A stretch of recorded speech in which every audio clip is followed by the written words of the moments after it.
Police का कहना है कि कानून व्यवस्था बनाए रखने के लिए कार्रवाई की गई और भीड़ के नियंत्रण किया गया। मैं देश का पहला ऐसा प्रधानमंत्री बना।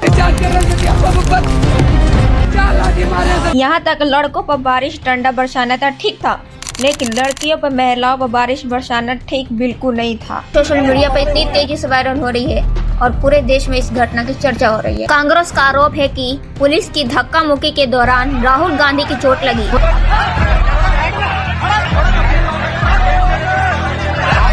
संसद के अंदर हंगामा, बाहर हजारों लोग प्रदर्शन। लेकिन आज वही सवाल नरेंद्र मोदी से पूछा जा रहा है, आखिर क्यों? हाल के दिनों में नीट और दूसरों मुद्दों से लेकर देश भर में विरोध प्रदर्शन हुए। दिल्ली में छात्रों और युवाओं ने अपनी मांगों को लेकर प्रदर्शन किया। संसद के अंदर भी विपक्ष ने सरकार से जवाब मांगा। इसी बीच सोशल मीडिया पर एक सवाल ट्रेंड करने लगा, why is PM Modi silent? कुछ लोगों का कहना है कि प्रधानमंत्री को खुद सामने आकर देश को संबोधित करना चाहिए। वही सरकार और बीजेपी के समर्थकों का कहना है कि सरकार अपने मंत्रियों और संबंधित विभागों के जरिए जवाब दे रही है, इसलिए हर मुद्दे पर प्रधानमंत्री का बोलना जरूरी नहीं होता। यानी एक पक्ष चाहता है कि प्रधानमंत्री सीधा बोले और दूसरा पक्ष मानता है कि सरकार संस्थानों और मंत्रियों के माध्यम से अपनी बात रख सकती है। यही वजह है कि इस मुद्दे पर बहस लगातार जारी है। दिल्ली में बहुत सारे छात्र और युवा अपनी मांगों को लेकर प्रदर्शन करने पहुंचे। उनका कहना था कि सरकार उनकी बात सुने और शिक्षा और भर्ती से जुड़े मुद्दों पर जवाब दे। जब प्रदर्शनकारी संसद की तरफ बढ़े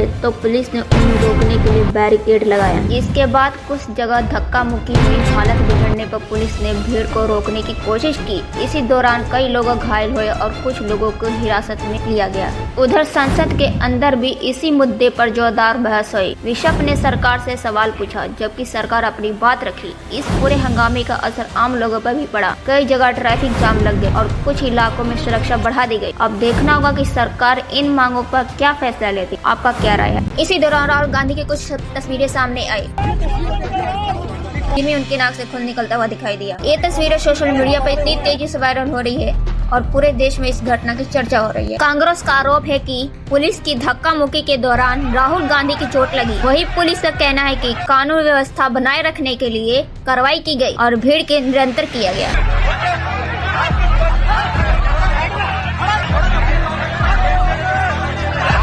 आज हम बात करेंगे उस घटना की जिसने पूरे देश में राजनीतिक हलचल मचा दी। राहुल गांधी की घायल तस्वीरें सोशल मीडिया पर तेजी से वायरल हुई है। आखिर उस दिन क्या हुआ? क्या यही सिर्फ धक्का मुक्की या सिर्फ और कुछ मामला है? दिल्ली में विपक्ष द्वारा एक विरोध प्रदर्शन किया जा रहा था। प्रदर्शन के दौरान बड़ी संख्या में नेता का कार्यवाहक मौजूद थे। जैसे जैसे प्रदर्शन आगे बढ़ा, पुलिस और प्रदर्शनियों के बीच धक्का मुक्की स्थिति बन गई। इसी दौरान राहुल गांधी की कुछ तस्वीरें सामने आई, जिसमें नाक से खून बहता निकलता हुआ दिखाई दिया। ये भी बताया जा रहा है कि राहुल गांधी उस दिन प्रदर्शन में अकेले नहीं थे।